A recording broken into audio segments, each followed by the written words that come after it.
Bonjour à tous. Aujourd'hui une vidéo sur la théorie de la prospection.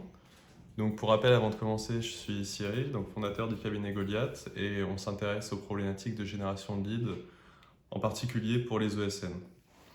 Aujourd'hui une vidéo un petit peu plus généraliste sur la théorie un petit peu fondamentale de la prospection et les 8 actions à mettre en place en entreprise pour maximiser sa génération de leads. Donc ce qu'on peut voir sur la problématique d'aujourd'hui, c'est comment trouver des clients. Et ça se divise en deux catégories d'actions. La prospection quotidienne, donc qui est mise en place par vos équipes au jour le jour, et une prospection plus systémique qui touche plus à l'organisation de votre entreprise.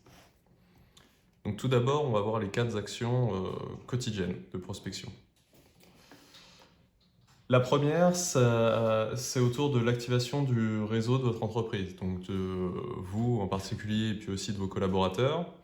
Et donc on va penser à l'activation du réseau personnel, donc c'est important que la totalité de vos proches et des personnes que vous connaissez sachent ce que vous faites. Donc souvent ils ont une idée vague, on va dire, et donc on peut leur donner un maximum d'éléments de façon régulière. Et ça touche aussi tous les collaborateurs de votre entreprise. Et on peut faire vivre aussi ce réseau autour d'événements plus physiques, on va dire, donc tout ce qui va toucher à l'événementiel.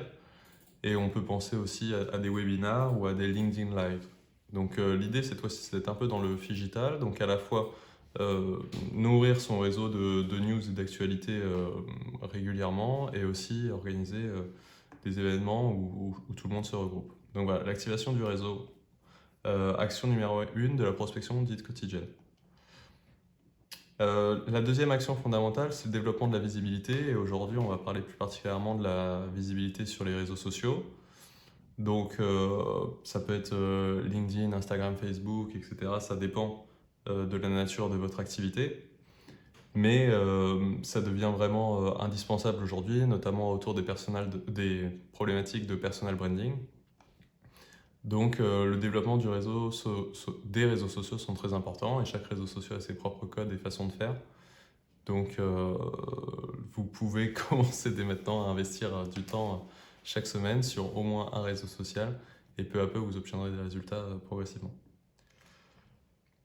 La troisième action quotidienne, c'est la prospection aujourd'hui multicanal. Avant c'était la prospection on va dire emailing. Donc c'est toute l'expertise qu'il y a à avoir autour de la création d'adresses mail avec une bonne délivrabilité, écrire des séquences email, aujourd'hui aussi de messages LinkedIn et ou de calls, mesurer tous ces KPI et finalement mettre en place une vraie routine et améliorer peu à peu les messages et la valeur perçue par les récepteurs de ces campagnes pour augmenter les taux de réponse et finalement obtenir les premiers rendez-vous.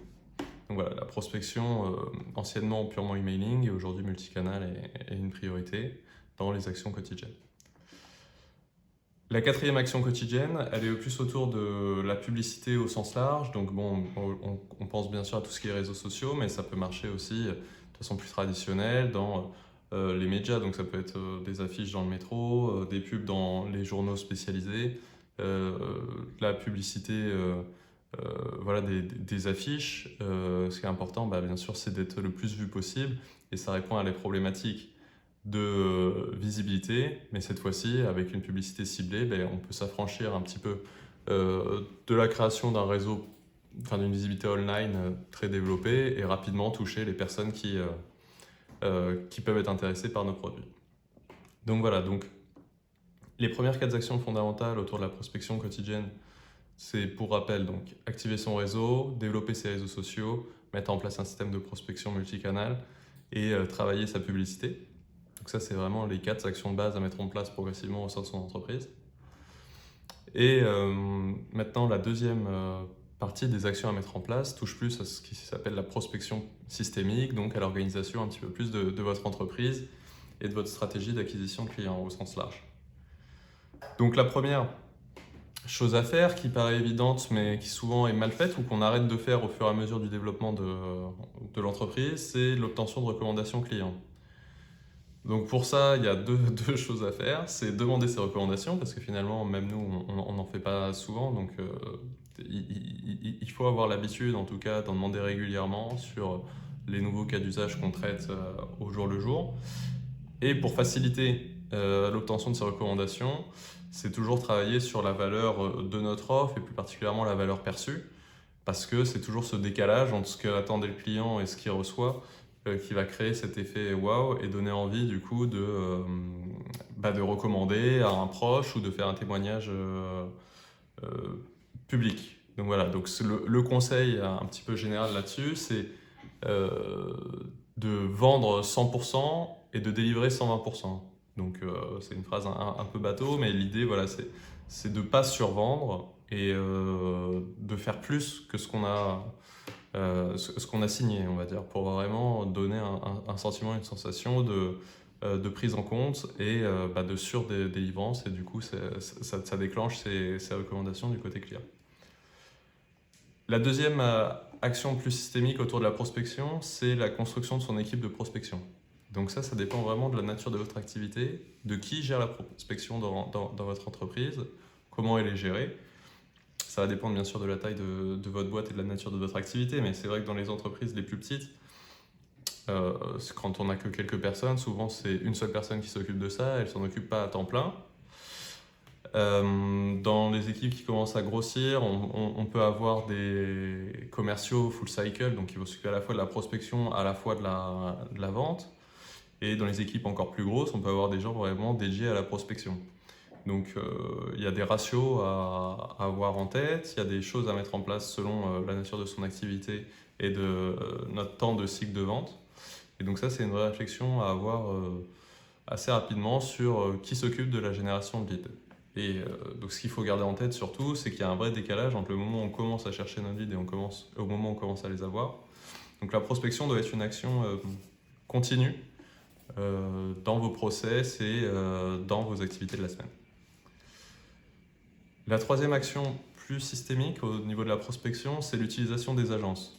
Donc ça peut être des agences de prospection pure, ça peut être les agences de communication, les agences de publicité, les agences de vidéo, etc., etc. Donc toutes ces entreprises qui vont vous fournir un service et qui vous permettent finalement de déléguer un petit peu toutes les actions nécessaires à l'existence de votre activité. Et du coup, disons que la bonne utilisation des agences, c'est de réussir à acquérir en interne les compétences de cette agence, de ces agences. Donc pour ça, il faut être assez clair avec elles au moment des signatures de contrat au début. C'est de préparer une ressource en interne qui va être capable d'investir du temps, de son propre temps, de formation et de compréhension des actions des agences. Et voilà, et vraiment de réfléchir à une sortie du partenariat avec l'agence pour ne pas dépendre ad vitam aeternam de ces services qui vous coûtent très cher. Donc voilà, donc là il y a une vraie réflexion aussi à avoir dans l'utilisation des agences externes. Et enfin, la dernière façon de prospecter de façon systémique, c'est la construction du réseau d'affiliés. Donc celle-ci, elle est particulièrement puissante, particulièrement aussi complexe dans le sens où elle repose sur beaucoup de nouvelles relations humaines à construire avec une vraie stratégie spécifique. C'est la plus lourde, mais c'est aussi la plus puissante.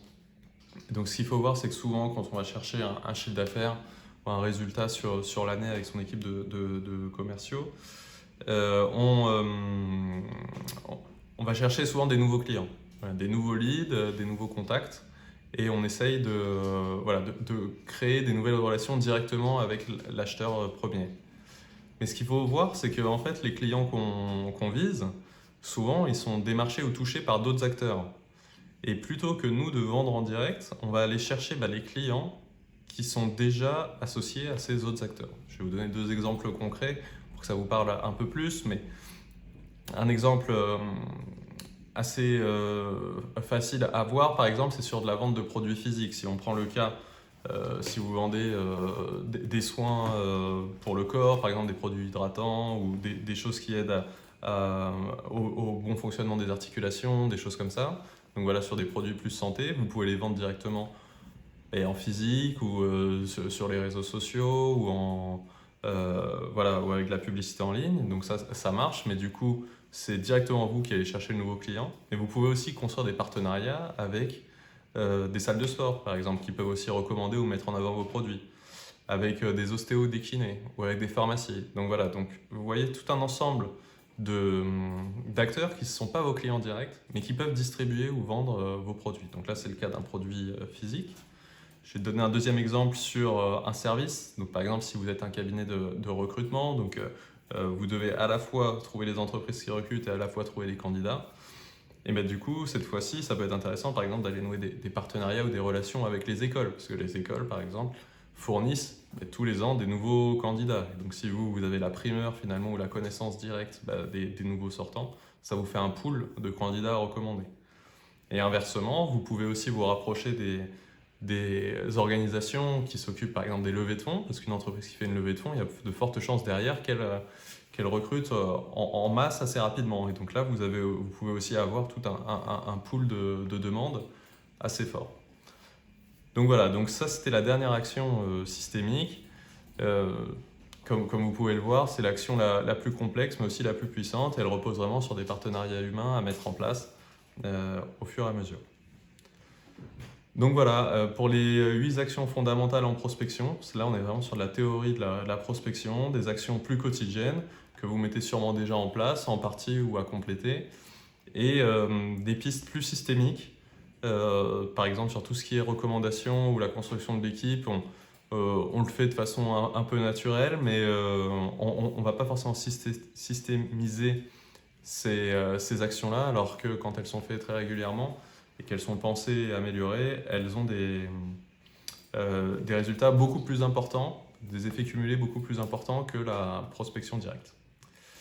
Donc voilà, j'espère que ça peut vous aider. À bientôt.